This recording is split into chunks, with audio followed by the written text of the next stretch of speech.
যারা বাড়ি করবেন আসতে, যারা বাড়ি করবেন তাদের কাছে নিবেদন রইল, এটা খনার বচন, খনা বলেছে। যদি বাড়ি তৈরি করেন, বাড়ি তৈরি করার সময় কিছু নিয়ম পালন করলে আপনার বাড়িটা সুন্দর হয়। কে বলেছে? খনা বলেছে। একটু আপনাদের বলে যাই, খনার বচনে তিনি কি বললেন।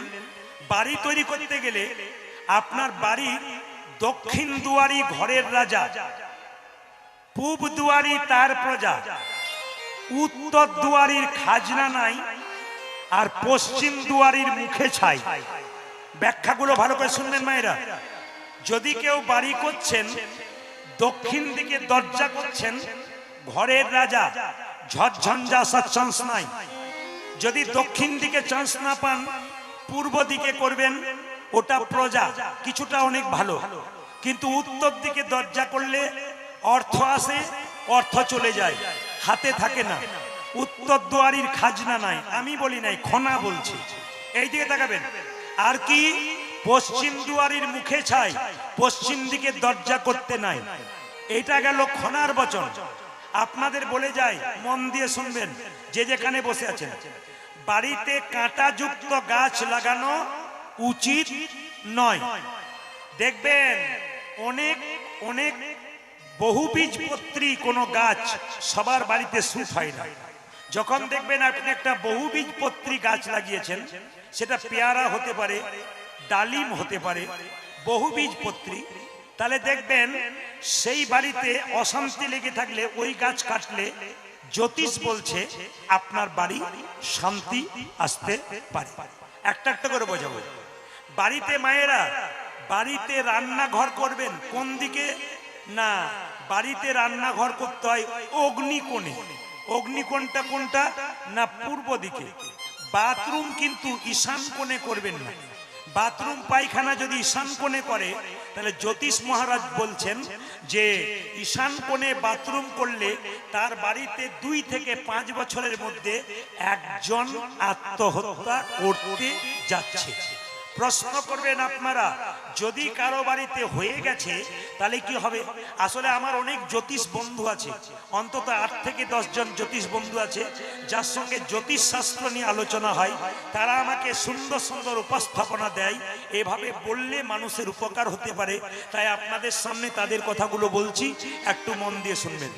বাড়িতে যদি কারো ঈশান কোণে বাথরুম হয়ে গেছে, তবে সেই বাথরুমে আপনি সামান্য লবণ একটা পাত্রে কিনে এনে আপনি টাটকা লবণ সেই বাথরুমের কোণে এক জায়গায় উঁচুতে রেখে দেবেন। 6 মাস পর পর কিংবা 2 মাস পর পর পাল্টে দিতে হয়, আপনার লাভ আছে। এইবার বলে দিই মায়েরা, যে যেখানে বসে আছেন মন দিয়ে শুনবেন। যদি বাড়িতে মায়েরা ঈশান কোণ কোনটাকে বলছে? পূর্ব দিক আর উত্তর দিকের মাঝে যে কোণটা, ওটা ঈশান কোণ। কিন্তু মাথায় রাখবেন, যখন বাড়িতে শুয়ে থাকবেন, বাড়িতে কোনো কাজ করবেন, দক্ষিণ দিকে মাথা করে শুতে হয়, উত্তর দিকে মাথা করে শুতে নাই। কেন?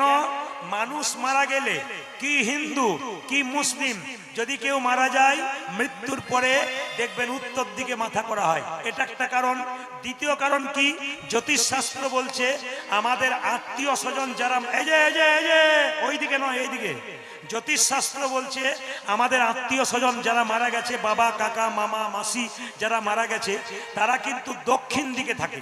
দক্ষিণ দিকটা জমের দুয়ার, তাই দক্ষিণ দিকে যদি কেউ পা করে শুই, তাহলে জ্যোতিষ বলছে আমাদের সেই পূর্বপুরুষদেরকে অপমান করা হয়।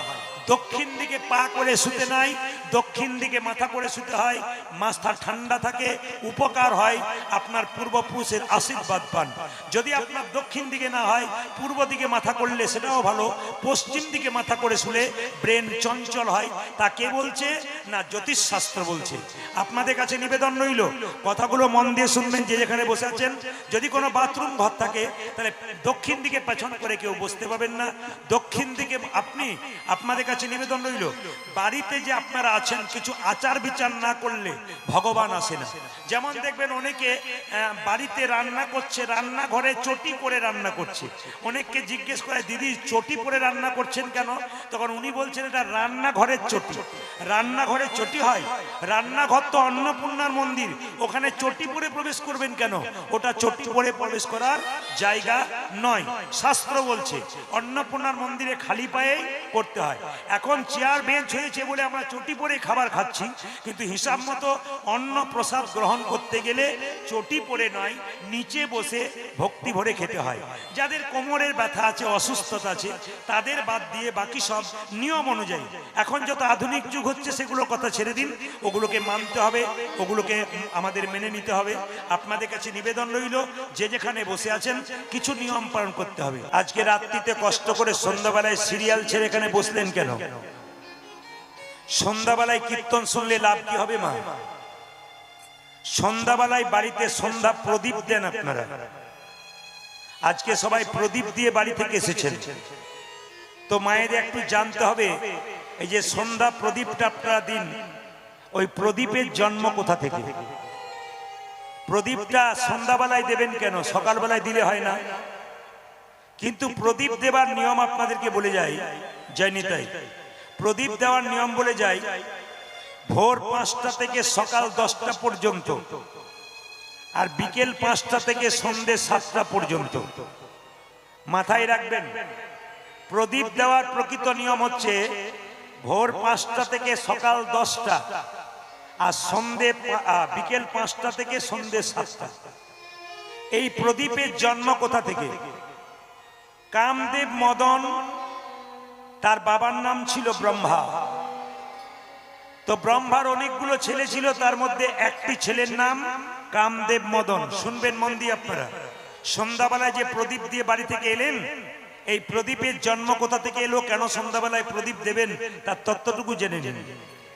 বলছে, হরে কৃষ্ণ, বলছে যে ব্রহ্মা কামদেব মদনের বিয়ে দিল। কামদেব মদনের স্ত্রীর নাম হচ্ছে রতি। কামদেব মদনের স্ত্রীর নাম হচ্ছে রতি। আচ্ছা মায়েরা, ছেলে মেয়ের বিয়ে দিলে বাবা মাকে যৌতুক দিতে হয় না? জোরে বলুন হ্যাঁ না না। তা ব্রহ্মাকে কামদেব মদন বলল, বাবা তুমি তো আমার বিয়ে দিলে, আমার স্ত্রীর নাম রতি, তা তুমি কিছু যৌতুক দেবে না? কামদেব মদনকে ব্রহ্মা বলল, আমার কাছে দেওয়ার মতো কিছু নাই, তবে 5টা বান আছে, আমি তোকে দিলাম। এই 5টা বান তুই নে, এইটাই যৌতুক। তা প্রশ্ন করলো কামদেব মদন, বাবা 5টা বান নিয়ে কি করব? বলছে এই 5টা বান তুই যাকে মারবি সে কামবানে জর্জরিত হয়ে কুপকাত হয়ে যাবে, আর সোজা হতে পারবে না। বলছে বাবা বানের সংখ্যা তো 5টা, মারবো 1 2 3 4 5, শেষ হয়ে গেল, তারপর কি করব?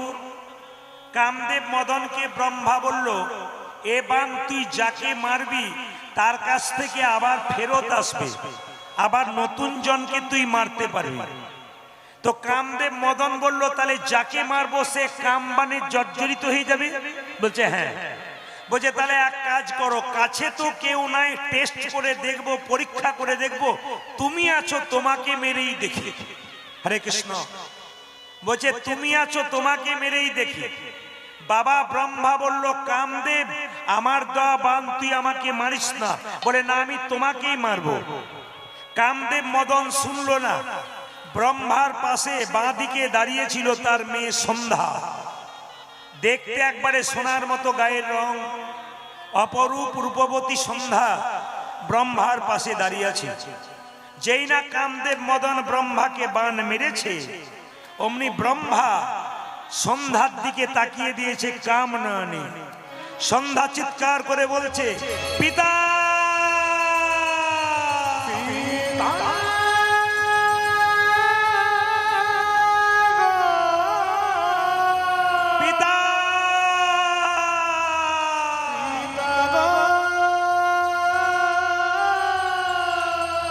কি আমার সারাঙ্গ কালো হয়ে গেল কেন? আমার সারাঙ্গ কালো হয়ে গেল কেন? তুমি আমার দিকে এমন করে তাকাচ্ছ কেন? সন্ধ্যার সুন্দর কাঁচা সোনার মতো গায়ের রংটা কালো হয়ে গেল। কামদেব মদন ওখান থেকে পালিয়ে গেছে। ব্রহ্মা বলল, মা দোষ আমার নয়, দোষ কামদেব মদনের। তবে সন্ধ্যা, তোকে যখন আমি নয়ন বান দিলাম, কামবানে জর্জরিত করলাম, আমি বাবা হয়ে অন্যায় করিনি, কামদেব মদন করে দিয়েছি। তবে তোকে আশীর্বাদ দিলাম, তুই যে কালো হয়ে গেলি, বিভৎস হয়ে গেলি, কুৎসিত হয়ে গেলি, তোর এই কালো রূপের অন্ধকার দূর করবে কে জানিস? সংসারের কুলবতী রমণীরা সন্ধ্যাবেলায় প্রদীপ আলো নিয়ে, হাতে প্রদীপ নিয়ে তোর সন্ধ্যার অন্ধকার যে দূর করবে, তার শুধুমাত্র মনের অন্ধকার দূর হবে তার নয়, তার সংসারের অন্ধকার নিতাই গৌর হরি বল বলে দূর হয়ে যাবে। ওই জন্য মায়েরা, আপনাদের এখানে সন্ধ্যা প্রদীপটা সন্ধ্যাবেলাতেই দেয়, আমাদের ওখানে টিভি সিরিয়াল চলে। শাশুড়ি বলে হাঁটু ব্যথা, আজকে তুমি সন্ধ্যাটা দিয়ে দাও, বলে সিরিয়াল চলছে, বিজ্ঞাপন হবে আর সেই ফাঁকে ছুটবো। তার মানে বুঝতে পারছেন তো, বিজ্ঞাপন হচ্ছে আর সেই ফাঁকে দিতে যাচ্ছে। তার মানে মনটা কোথায় আছে? টিভির দিকে না নিতাই গৌর হরি বল মন্দিরের দিকে। এই ভাব করবেন না আপনারা। আমি আপনাদের বারবার বলে যাব, কীর্তনের মাধ্যমে শুনে নেবেন। বাড়িতে যদি মন্দির তৈরি করতে হয়, বাড়ির কোন জায়গায় মন্দির তৈরি করবেন? আস্তে বাড়িতে তো ঈশান, অগ্নি, পূর্ব, পশ্চিম, উত্তর, দক্ষিণ চারিদিকে দিক আছে। বাড়ির কিন্তু কোন দিকে আপনি মন্দির করবেন? ঈশান কোণে মন্দির করবেন। হরে কৃষ্ণ। মুকুন্দ সরকার বাড়ি গেলেন, একটা গোপীনাথের মন্দির ঈশান করে প্রতিষ্ঠা করলেন। কিন্তু সেই সময় একজন বিরাট বড় রাজা ছিলেন মালদাতে, আপনাদের সামনে মালদা গৌর বলে একটা জায়গা আছে, ওখানে একজন নবাব হোসেন শাহ বলে একজন মুসলমান রাজা ছিলেন। নবাব, তার পেটে খুব যন্ত্রণা হচ্ছিল, কেউ ভালো করতে পারছিল না। একজন বলল, নবাব তোমার পেটের যন্ত্রণা ভালো করবে একজন, সে হলো শ্রীখণ্ডের মুকুন্দ সরকার, তুমি যদি যেতে পারো তোমার চিকিৎসা ভালো হবে, কিন্তু নিয়ম আছে, গরিবের চিকিৎসা করবে, বড় লোকের করবে না। বলছে তাহলে আমি যাবো কি করে?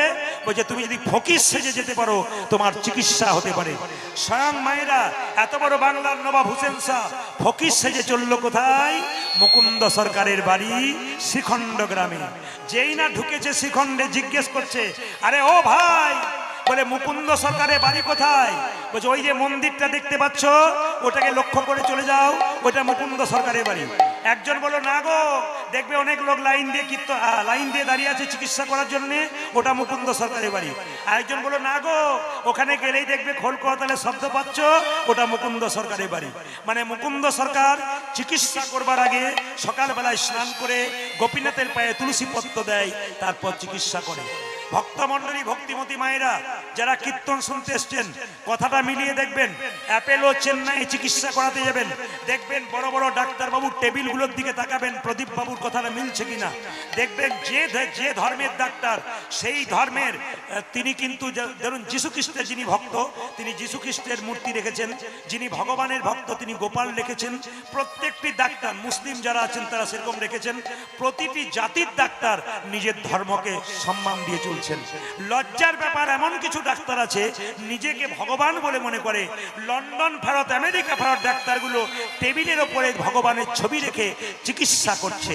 আমি একবার চিকিৎসা করতে গিয়েছিলাম, যাকে দেখাচ্ছিলাম তিনি হচ্ছেন জোসেফ ভি টাচিন, খ্রিস্টান ডাক্তার।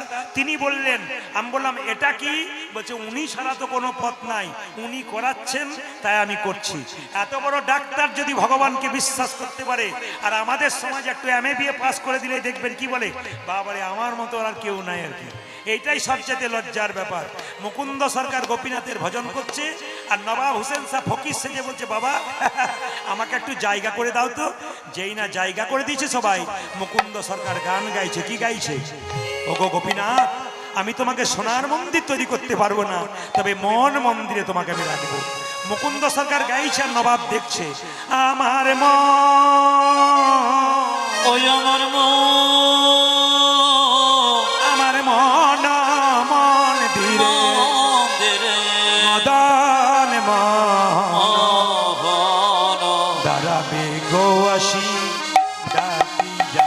ওই আমার মন উলধ্বনি মদন মোহন দাঁড়াবে গো আসি ডাকিয়া। মন্দিরে মদন মোহন দাঁড়াবে গো আসি ডাকিয়া। মদন বারো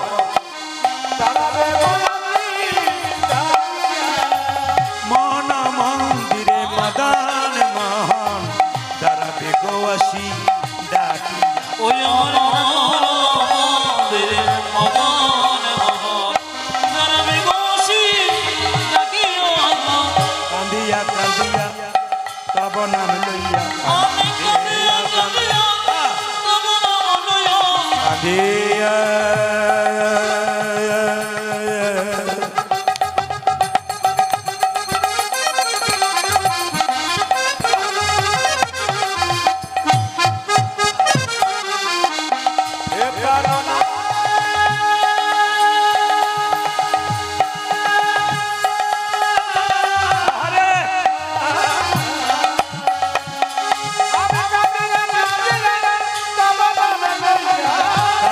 কান্দিয়া তব নাম লইয়া কান্দিয়া কান্দিয়া তব নাম লইয়া কান্দিয়া কান্দিয়া তব নাম লইয়া গান জলে বুক ভাসাইয়া আমার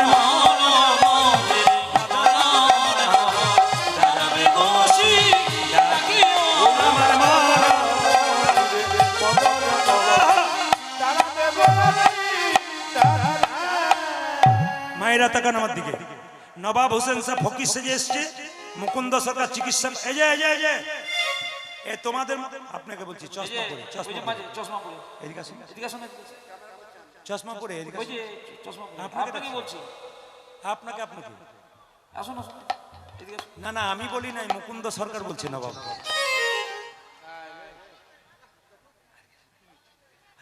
আসরে এসে কেউ পয়সা দেবেন না, কীর্তনে ডিস্টার্ব হবে। যে এসছে একটা ছেলে ব্যাস, আর আসবেন না আসরে এসে।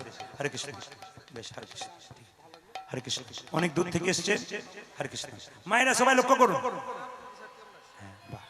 সবাই লক্ষ্য করুন মুকুন্দ সরকার কি করেছে দেখুন মায়েরা। এই তোমাদের মধ্যে গরিবকে এইদিকে এসো। নবাব হোসেন সাহেব এই যে বাবা আমি সব চাইতে গরিব, দেখি দেখি দেখি দেখি দেখি দেখি দেখি জামাটা খুলে ফেলো তো। বাংলার নবাব মনে মনে ভাবছে জামা খুলতে বলছে, রোগ যদি ভালো না হয় তুমি আমায় চিনতে পারো না, দেখবে আমি কে এসেছি।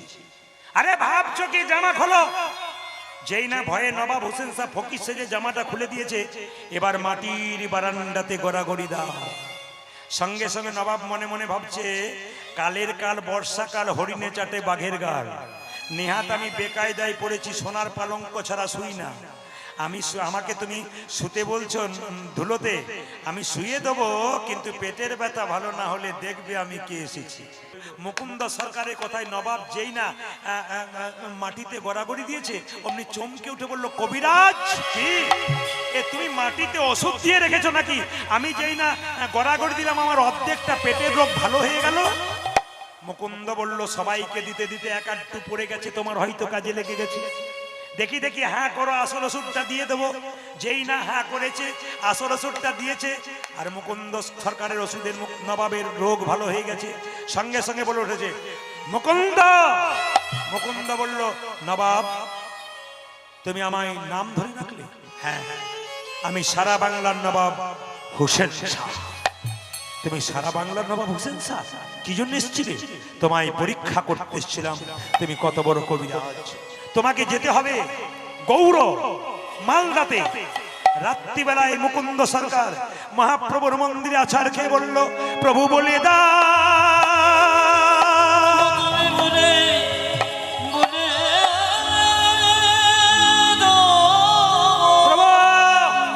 আমি গরিবের চিকিৎসা করতে চেয়েছিলাম, আমি হরিনাম করতে চেয়েছিলাম, মুসলমানের বাড়ি যাব কেমন করে? মুকুন্দ সরকারকে মহাপ্রভু আকাশবাণী করে বললেন মুকুন্দ, ঈশ্বর যা করে তা, জোরে বলবেন আপনারা, ঈশ্বর যা করে তা, আমি জোরে শুনতে চাই সবার মুখ থেকে, ঈশ্বর যা করে তা, দাঁড়াও একসঙ্গে সবাই হবে, ঈশ্বর যা করে তা। এখন যদি বৃষ্টি নেমে যায়, ঈশ্বর যা করে তা আপনার বলছে মঙ্গলের জন্য। অসীম বাবুর কি অবস্থা হয়? আচ্ছা বেশ, শব্দ বললেন মঙ্গল হয়। আপনার ছেলে পরীক্ষায় ফেল করেছে, কেউ যদি বলে ঈশ্বর যা করে তা মঙ্গলের জন্য করেছে, আপনি কি বলবেন? খুব ভালো করেছে। তখন বলবেন কি, বাজে বকবেন না তো, পালা দেখেন।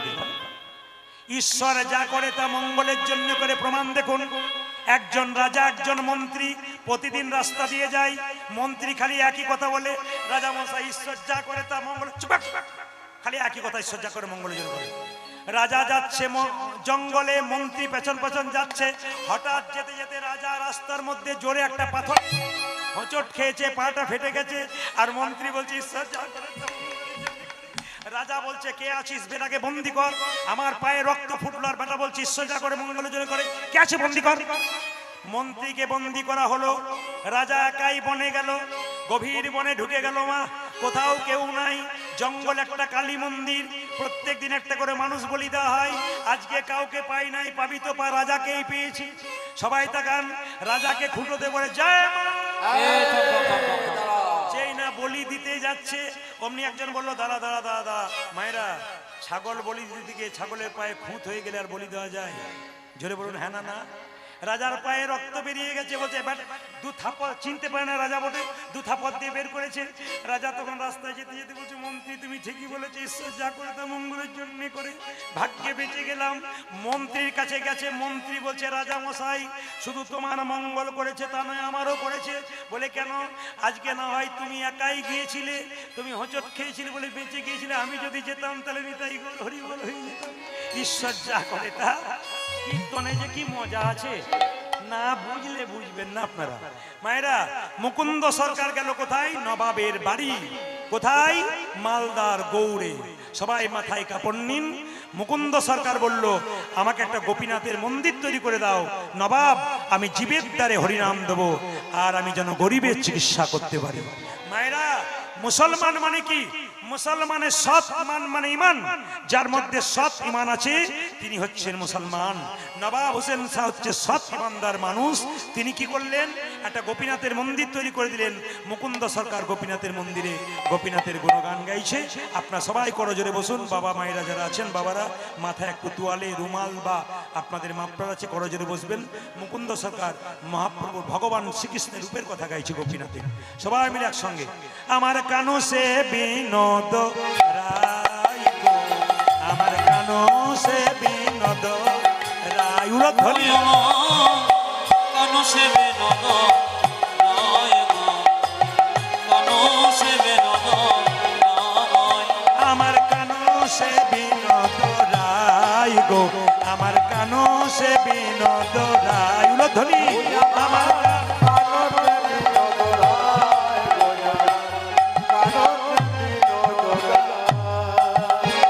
বিনোদ চুরাই বিনোদ বড়িহা, বিনোদ চুরাই বিনোদ বড়িহা, বিনোদ চুরাই বিনোদ বড়িহা, বড়িহা বড়িহা বিনোদ উড়ছে রায় গো, কানু সে বিনোদ রায়। উলধ্বনি কানু সে কানু সে বিনোদ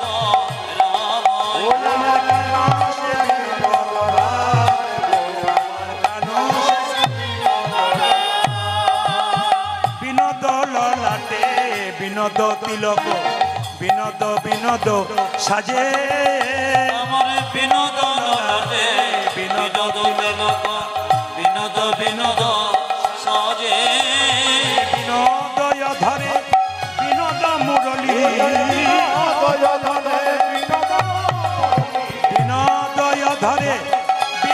মুরলী, বিনোদ বিনোদ বাজে গো, বিনোদ বিনোদ বাজে। আমার কানু সে বিনোদ রায় গো, আমার কানু কানু সে বিনোদ রায়। আমার কানু সে বিনোদ রায় গো, আমার কানু সে বিনোদ রায়। বিনোদ গলাই বিনোদ মালা, বিনোদ বিনোদ দোলে, আমার বিনোদ গলায় বিনোদ মালা, বিনোদ বিনোদ দোলে। কোন বিনোদিনী বিনোদ গাঁথনি, কোন বিনোদিনী গেথেছে বিনোদ ফুলে গো, গেথেছে গেছে বিনোদ ফুলে। উলধ্বনি আমার কানু সে বিনোদ রায় গো, আমার কানু কানু সে বিনোদ রায়। আমার কানু সে বিনোদ রায় গো, আমার কানু সে বিনোদ বিনোদ কোটিতে বিনোদ ধতি, বিনোদ বিনোদ সাজি, আমার বিনোদ কোটিতে বিনোদ ধতি, বিনোদ বিনোদ সাজে, বিনোদ চরণে বিনোদন পুর, বিনোদ চরণে বিনোদ বিনোদ বাজে গো, বিনোদ বিনোদ বাজে। উলধ্বনি আমার কানু সে বিনোদ রায় গো, কানু সে বিনোদ রায়, আমার কানু সে বিনোদ রায় গো, আমার কানু সে বিনোদ রায়। রঘুনাথ কয় বিনোদ নাগর, বিনোদ কদম্ব তলি, আমার যদুনাথে কয় বিনোদন বিনোদ কদম তলে কত বিনোদিনী বিনোদ হেরিয়া কত বিনোদিনী বিনোদ হেরিয়া বিনোদিনী বিনোদ ফিরিয়া কলসি ভাসাইল জলে গো কলসে ভাষা ধনী আমার গান সে বিনোদ রায় গো গান সে বিনোদ রায় কানো সে বিনোদ রায় গো, কানো সে বিনোদ রায়। যেই নাই গানটি গাইছে মায়েরা, নবাব হোসেন শাহ দাঁড়িয়েছিল, তাকে একটা মেয়ে পাখা করছিল, পাখার মধ্যে কতগুলো ময়ূরের পলক ছিল। যেই না নবাব চিৎকার করে বলেছে মুকুন্দ, মুকুন্দ যেই না নবাবের দিকে তাকাতে গেছে, ওই ময়ূরের পলকটা দেখে চিৎকার করে বলে উঠলো, হে কৃষ্ণ কৃষ্ণ করুণা করুণা কর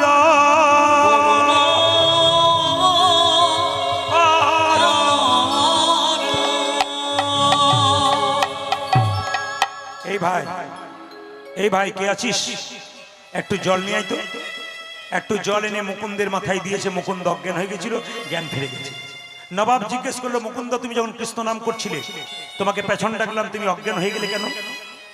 মুসলমান নবাবের কথা শুনে মুকুন্দ বলল, তুমি তো মুসলমান, আমি তো হিন্দু, তুমি কৃষ্ণ অনুরাগের কথা কি করে জানবে? তোমার ওই ময়ূরের পলক দেখে আমি কৃষ্ণ দেখতে পেয়ে অজ্ঞান হয়ে গেছিলাম। আজ আমি মিথ্যা কথা বলবো? আচ্ছা নবাব, আমি তো সবার চিকিৎসা করি, আমার একটা রোগ আছে, মৃগীর ব্যারাম, তাই আমি অজ্ঞান হয়ে গেছিলাম। নবাব বলে উঠলো, মুকুন্দ তোমার আমার রাজ্যে একটা নিয়ম আছে, এখানে কেউ মিথ্যে কথা বললে তাকে আমি ছেড়ে কথা কই না।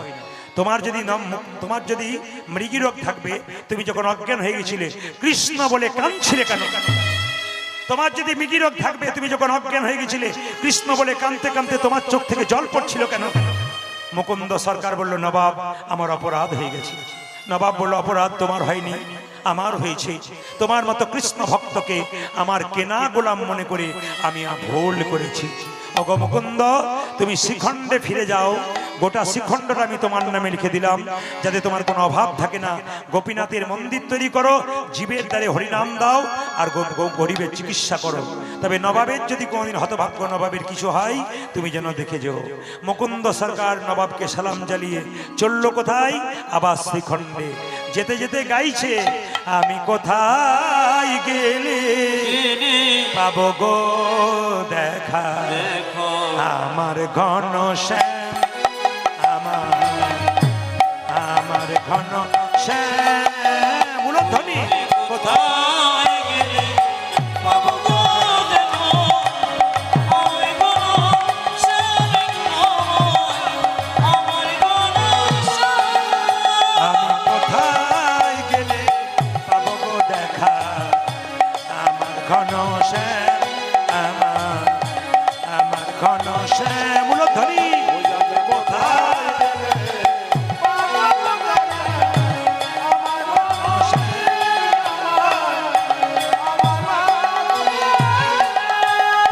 কোথায় আমার কৃষ্ণ কানা? ছোট করে নিতাই গৌর হরি বল।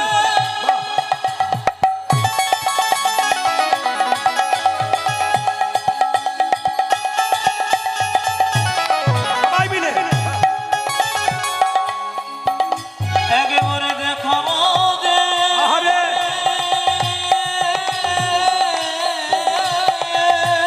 হরি বল।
গোপীনাথ দেখা দা গোপীনাথী রেখো মাইরা মুকুন্দ সরকার বাড়িতে এসে দেখলো তার স্ত্রী হঠাৎ অসুস্থ হয়ে গেছে। এ কি আমার হলো গো স্বামী, এ কি আমার হলো গো? অহংকার সারা বাংলা চিকিৎসা করে অহংকার হয়ে গেছে। ভগবান তার স্ত্রীর গর্ভে একটা সন্তান আসবে তার জন্য কি করলো, রোগ দিয়ে দিল। স্বামী আমার সর্বাঙ্গ যেন জ্বলে যায়, স্বামী আমার সর্বাঙ্গ যেন জ্বলে যায়। এ কি আমার হলো গো।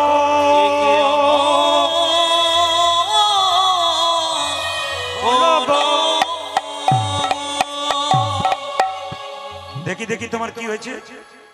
আমি সারা বাংলা চিকিৎসা করছি, তোমার রোগ ভালো করতে পারবো না। দেখি তোমার চোখ দেখি, দেখি তোমার জিভ দেখি, হাতের তলা দেখি, পায়ের তলা দেখি। একই আমি সারা বাংলা চিকিৎসা করতে পারছি না কেন? আমি সারা বাংলা চিকিৎসা করছি, আমার স্ত্রী রোগ ধরতে পারছি না কেন?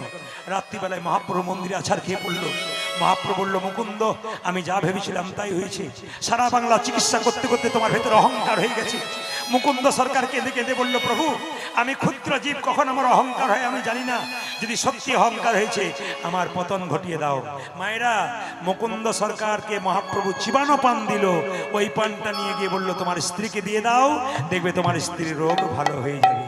মুকুন্দ সরকার যাচ্ছে চিবানো পানটা নিয়ে তার স্ত্রীর কাছে, গাইতে গাইতে, যশোদার দুলাল বজের রাখাল বিন্দা বানা মানা তুমি যশোদর দোলাল রাজের রাজ, বৃন্দাবন মনোহারি। ও যে যশোদার দুলাল বজের রাখাল বিন্দা বানা মানা হারি। ও যশোদার রাজের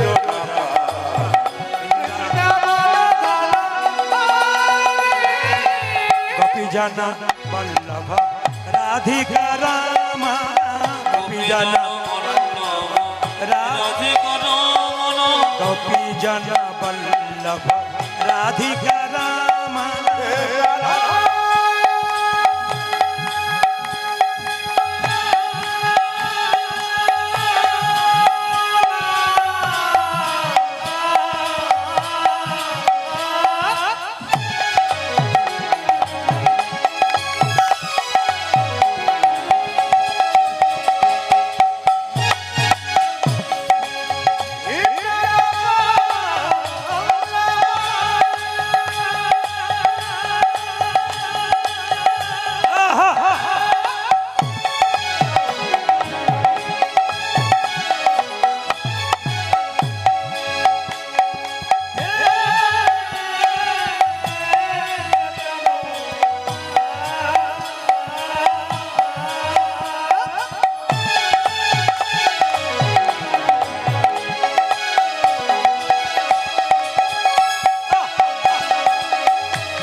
হরি বল।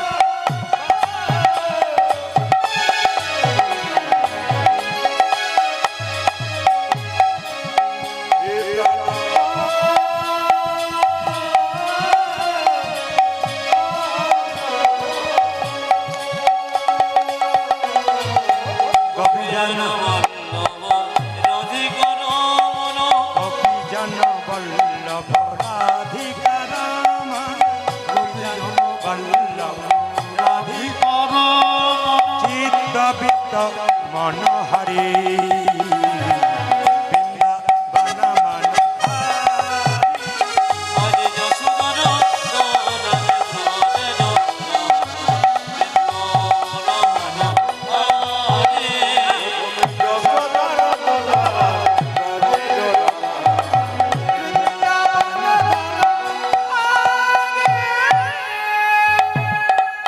বাবারা তো পান খান, মায়েরাও পান খান।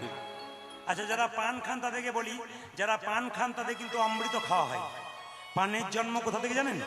স্বর্গ থেকে, সমুদ্র থেকে যখন অমৃত আনা হয়েছিল, তখন দেবতার ওষুধদের মধ্যে মারামারি ছিল অমৃত দিয়ে। এক ফোঁটা অমৃত মাটিতে পড়ে গেছে, তার থেকে পান গাছের জন্ম হয়েছে। তারপরে পান যারা খাচ্ছেন তারা অমৃত খাচ্ছেন। কিন্তু পান শুধু খেলে ভালো, জর্দা দিলে, দোক্তা দিলে, মশলা দিলে পান নিতাই গৌর হরি বল। আচ্ছা মায়েরা কিছু মনে করবেন না, বিয়ের সময় চোখে কি ঢাকা দেওয়া হয়? জোরে বলুন। আচ্ছা দেখবেন বাবা, বাচ্চাগুলো সামনে বসে আছে 4-5টা, কিছু মনে করবেন না, আপনারা চুপ করে থাকুন। কত ইউনিক বাচ্চা দেখুন, আপনারা চুপ করে থাকুন। বলতো চোখে কি দেওয়া হয় বিয়ের সময়? জোরে বল। দেখছেন কেমন পার্টি হাজির আছে। এ শুধু এ আসরে নয়, এ তো মায়ের কোল থেকে বলছে। আসরে অনেকে থাকে কি ঢাকা দেওয়া হয়, তখন ছোট বাচ্চা করে পান জোরে বলে, মানে ওইগুলো বুঝতে পারে বিয়ের সময় পান ঢাকা দেওয়া হয়। আচ্ছা মায়েরা কিছু মনে করবেন না, পান ঢাকা দেওয়া হয় কেন বলুন তো? পানটা হচ্ছে যোগমায়া। পানটা সরিয়ে যখন মেয়েটি স্বামীর মুখ দেখবে, তখন মায়ার যোগ, জোরে বলুন, জোরে বলুন, মায়ার যোগ হয়ে যাবে। আমি তোমার, তুমি আমার। মানে পানটা যখন মেয়েটি সরাবে, স্বামীকে দেখবে, মায়ার যোগ হবে। এই কথাটি একটি আসরে বলেছি, একটি কাকা বাবুর বাড়িতে বাসা। উনি বলছেন, বাবা প্রদীপ, তুমি যে বললে পান সরালে মায়া হয়, আমার 3টে বউ 3টে ছেলে মায়ায় নাই, খালি ঝগড়া করে করে বেড়াচ্ছে। বললাম কাকা বাবু, মায়া থাকবে কি করে? বলে কেন? পান ঢাকা দেবার আগে কতবার রাস্তাতে দেখা হয়ে যাচ্ছে, ওই জন্যে কিন্তু আর মায়া নাই। না না, এ তো একটু আপনাদের সঙ্গে একটু মজা করলাম। সবাই লক্ষ্য করুন, চিবানো পানটা দিয়েছে, আর তার স্ত্রীর গর্ভে সন্তান এসেছে। সেই সন্তানটা 10 মাস 10 দিন পর সরস্বতী পুজোর দিনে জন্ম হচ্ছে। সবাই মাথায় কাপড় নিন, একটা ভক্ত সন্তানের জন্ম হবে আপনাদের বাড়িতে বাড়িতে ভক্ত সন্তানে। এখন আপনারা একটু পরে দেখতে পাবেন যে নাড়ু প্রসাদ খাওয়াচ্ছে গোপীনাথকে। সবাই প্রেম সে বসুন একসঙ্গে, সবাই লক্ষ্য করুন। যেই না গর্ভে এসছে, সরস্বতী পুজোর দিনে সন্তানটি জন্ম নিচ্ছে। সবাই মিলে উলুধ্বনি দেবেন। হেন কালে জন্মিল শির গুণন্দন, হেন কালে জন্মিল শির গুণন্দন।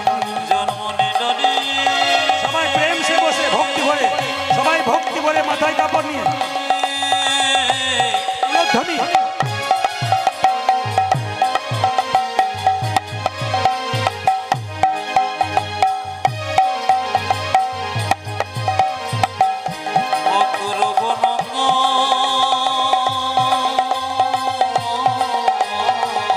ধ্বনি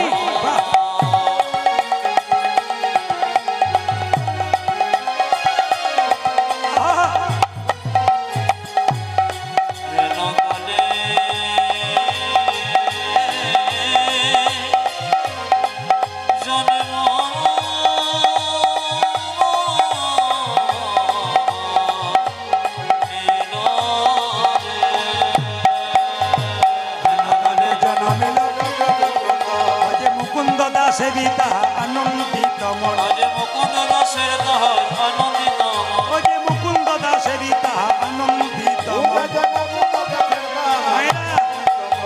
জোরে বলুন, বাচ্চাটা জন্ম কি পুজো দিন হলো? কালী পুজো না দুর্গা পূজা? জোরে বলুন, কি পূজা? কি বার জন্ম নিল? শুক্রবার, বাবা বৃহস্পতিবার দিন। মায়েরা এখন সবাই বললো, কবিরাজ তোমার ছেলে হয়েছে, সরস্বতী পুজোর ছেলে। আনন্দ ধরে না, আনন্দ ধরে না, মুকুন্দ দাসের মনে আনন্দ ধরে না, মুকুন্দ দাসের মনে পুত্রের বদন হেরে, পুত্রের বদন হেরে,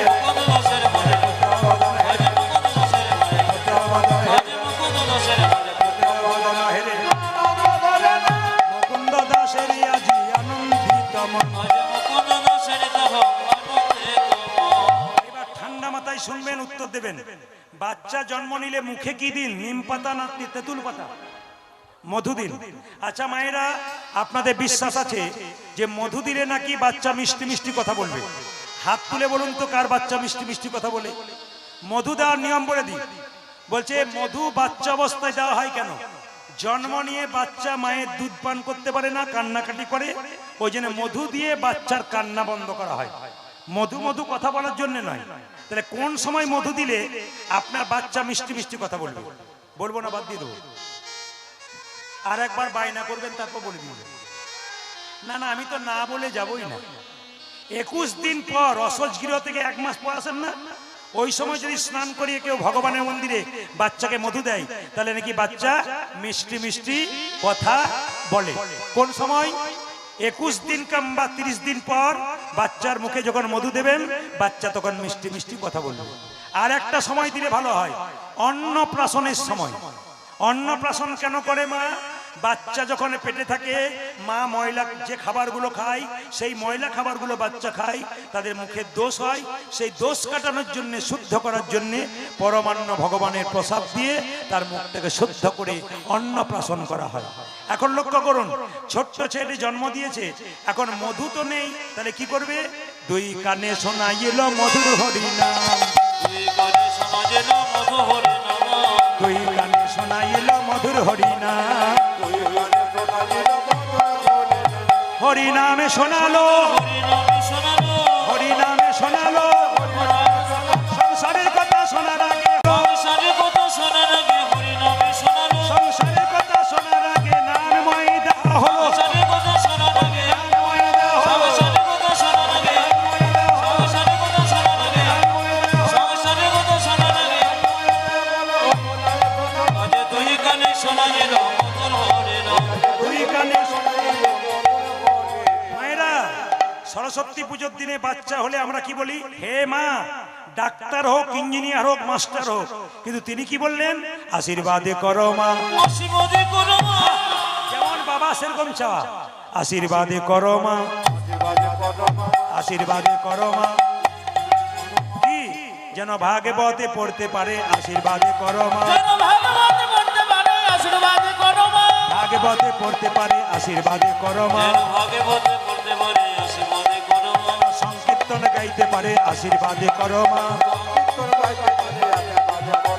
সংকীর্তন গাইতে পারে, হরি হরি হরি, যেন সংকীর্তন গাইতে পারে, হরি হরি হরি, যেন সংকীর্তন গাইতে পারে, হরি হরি হরি, যেন ভাগবতে পড়তে পারে, হরি হরি হরি, যেন সংকীর্তন গাইতে পারে, হরি হরি হরি বলে। ওগো 2 কানে শোনাইল মধুর হরিনাম। 2 কানে শোনাইল। মায়েরা, ছেলের তো একটা নাম রাখতে হবে। যিনি গান করাচ্ছেন তার নাম অসীম লাহা, দাদার নাম কি জানো? ভাইয়ের নাম রামকৃষ্ণ লাহা, আর দাদার নাম কি? হরে কৃষ্ণ, অশোক লাহা। নাম দিয়েছেন, নাম শুনলাম। আপনাদের কি কি নাম দিতে পারেন? অজামিল চোর ছিল, ডাকাত ছিল, চরিত্রহীন ছিল, মাতাল ছিল, তার স্ত্রী ছেলের নাম রেখেছিল কি? নারায়ণ। অজামিল যেদিন মরবে, নর্দমায় পড়ে যাচ্ছে, ডাকাত হোক আর মস্তান হোক, ছেলেকে কেনা ভালোবাসে। মরতে মরতে নারায়ণের নাম করতে করতে তার জায়গা হলো কোথায়? হরে কৃষ্ণ। তার জায়গা হলো কোথায়? একবারে স্বর্গে। ও মায়েরা, আপনাদের বাড়িতে ছেলেদের নাম কি রাখবেন? কৃষ্ণ, বিষ্ণু, নারায়ণ। ছেলেকে 10 বার ডাকবেন, 8 বার ভালোভাবে ডাকবেন, 2 বার গাল দেবেন, ক্ষতি নাই, কিন্তু কৃষ্ণ নামটা আপনার হয়ে যাবে। মেয়ের নাম কি রাখবেন?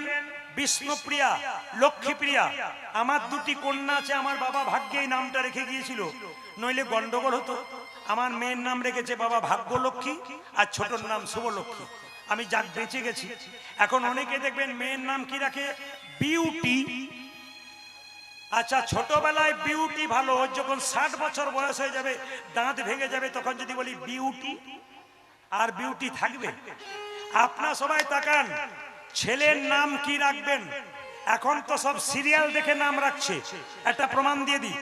এই কয়েকদিন আগে একটা জায়গায় গান করছিলাম, নাম করব না, যার বাড়িতে বাসা, তার বাড়িতে 5টা ছেলে খালি জ্বালাচ্ছে আমাদেরকে, দরজায় ধাক্কা দিচ্ছে, খেলছে, এইটুকুটুকু ছেলেগুলো। এ বেরিয়ে বলছে, দাদা এ কাজ ছেলে গো, খালি জ্বালাচ্ছে। তখন ভদ্রলোক বলছে, আমারই 5টা ছেলে। আমি মনে মনে ভাবলাম, এক বেটার বাপ হতে গেলে কত জ্বালা। ও আবার কত সুন্দর বলছে, আমি 5 পাণ্ডবের বাপ। যেই না বলেছে 5 পাণ্ডবের বাপ, আমি তখন বললাম, তাহলে নিশ্চয়ই নাম রেখেছেন যুধিষ্ঠির, ভীম, অর্জুন, নকুল, সহদেব। বলছে, ও নাম কে রাখে? আমি তো সিরিয়াল দেখে নাম রেখেছি। বলে, কি নাম রেখেছেন? বড়র নাম ঝন্টু, মেজর নাম মন্টু, 3 নম্বর নন্টু, 4 নম্বর নাট, আর 5 নম্বর বল্টু। আমি বললাম, দাদা কিছু মনে করবেন না, এই ঝন্টু, মন্টু, নন্টু আপনার কোনো কাজে লাগবে না, কিন্তু নাট, বল্টু আপনার কাজে লাগবে। ও তখন বলছে বুঝতে পারলাম না। বললাম এখন বুঝতে পারবেন না, বয়স হোক আপনার, তাহলে বুঝতে পারবেন। যখন আপনার পার্টসগুলো শরীরে ঢিলো হবে তখন নাট বল্টু আপনাকে টাইট দিতে শুরু করবে, তখন বুঝবে নাট বল্টুর কি পাওয়া। ওই জন্য মায়েরা ছেলে মেয়েদের নাম কি রাখবেন? কৃষ্ণ, বিষ্ণু, নারায়ণ। নাম রাখলো কি? রঘুনন্দন। এই রঘুনন্দনটি কে মা? কামদেব মদন, তিনি রঘুনন্দন। কামদেব মদনের 5টা বাণ কৃষ্ণকে মারতে গিয়েছিল। কৃষ্ণ বলল, কামদেব তোমার পিতা ব্রহ্মাকে জিজ্ঞেস করো, এ বাণ আমি তোমাকে দিয়েছি নয়, তোমার পিতাকে দিয়েছি। তুমি আমার দেওয়া বাণ তুমি আমায় মারলে, তোমাকে অভিশাপ দিলাম, তোমার মর্তকুলে জন্ম হোক। কামদেব কেঁদে কেঁদে বলল, শোনো, অভিশাপ যদি দিলে মর্তকুলে জন্ম হোক, আশীর্বাদ দাও যেন তোমার চরণ সেবা করতে পারি। ভগবান বলল, কামদেব তুমি তো খুব চালাক গো, যদি তুমি আমার চরণ সেবা করো আমাকে ভগবান রূপে যেতে হবে, তুমি ভক্ত রূপে যাবে, আমি শ্রীখণ্ডে গোপীনাথ রূপে যাব, আর তুমি রঘুনন্দন রূপে যাবে। একদিন 5 বছর বয়সে তোমার হাতে নাড়ু খাবো। ব্রজের ধরিয়ায়ঙ্গ, ব্রজের ধরিয়ায়ঙ্গ, ব্রজের হরিয়ায়ঙ্গ,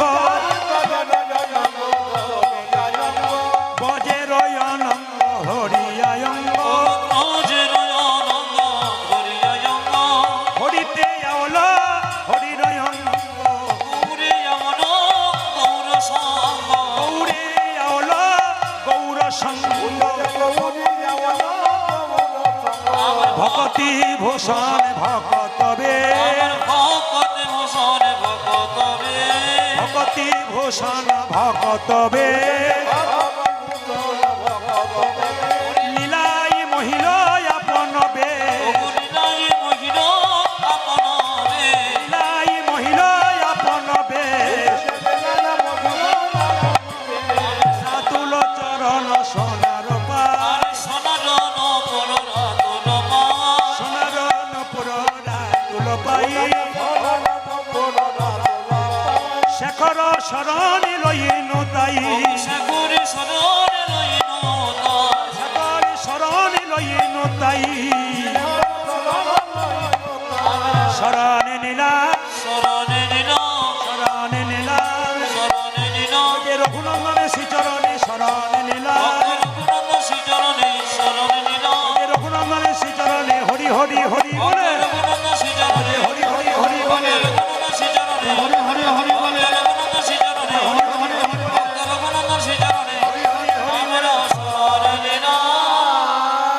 জোরে বলুন রাধা রানী কি।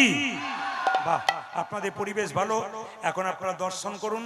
এই প্রসাদ যে দিচ্ছে, এখন নাড়ু প্রসাদ গ্রহণ করাবে। সবাই বাবু হয়ে বসুন, বাচ্চাদের বাবু হয়ে বসান, একবারে ভক্তি ভরে এই জায়গাটি, এই জায়গাটি সবাই ভক্তি ভরে বসবেন। সবার কাছে একটা নিবেদন রইল, যে যেখানে বসে আছেন ভগবানের মন্দিরে যখন প্রসাদ দেবেন, আমি একটা নিয়ম আপনাদের বলে দিই মায়েরা, ভগবানের মন্দিরে যখন ঢুকবেন সবার কাছে নিবেদন রইল, মন্দিরে প্রসাদ নিয়ে যাবেন তখন কিন্তু দরজায় ধাক্কা দিয়ে ঢুকতে হয়, কিংবা একটা এইদিকে সবসময় মাথায় রাখবেন, মন্দিরে ঢুকতে গেলে এরকম শব্দ করে ঢুকতে হয়। আর কি মা, মন্দির ঢুকে মন্দিরে প্রণাম করে পিছু করে বেরিয়ে আসতে হয়। এগুলো কিছু নিয়ম আছে, সেগুলো করতে হয়। মন্দিরে কিন্তু প্রসাদ দেওয়ার নিয়ম নয়। মন্দিরে কাউকে প্রসাদ দেবেন, প্রসাদের কণা মন্দিরে পড়ে যাবে, তাতে যারা পা দিয়ে দেবে অপরাধ হয়। ওই জন্য মন্দির থেকে দূরে প্রসাদ দিতে হয়। সবাই মিলে লক্ষ্য করুন, ছোট্ট রঘুনন্দন আস্তে আস্তে বড় হলো। তার বাবা একদিন কি করছে না, গোপীনাথের পুজো করছে, তখন একজন বাচ্চা ছেলে ছুটে এলো তার বাবার চিকিৎসা করার জন্য।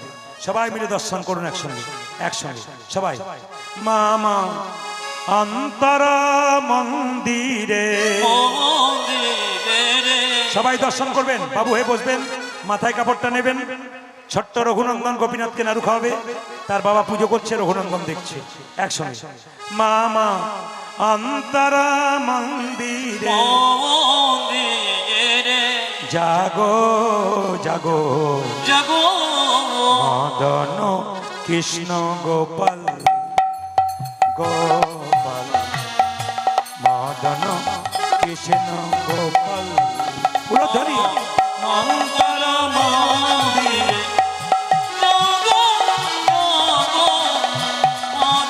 দর্শন করবেন।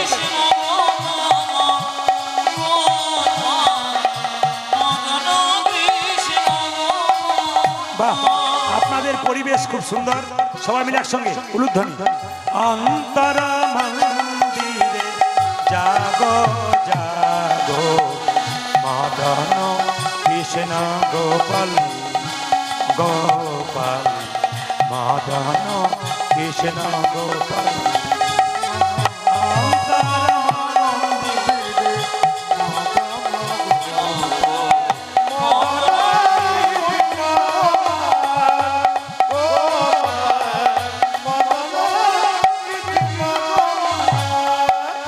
লয়ে রাধা ধামে এসো ব্রজ ধামে, লয়ে রাধা এসো ব্রজ ধামে, লয়ে রাধা ধামে এসো ব্রজ ধামে,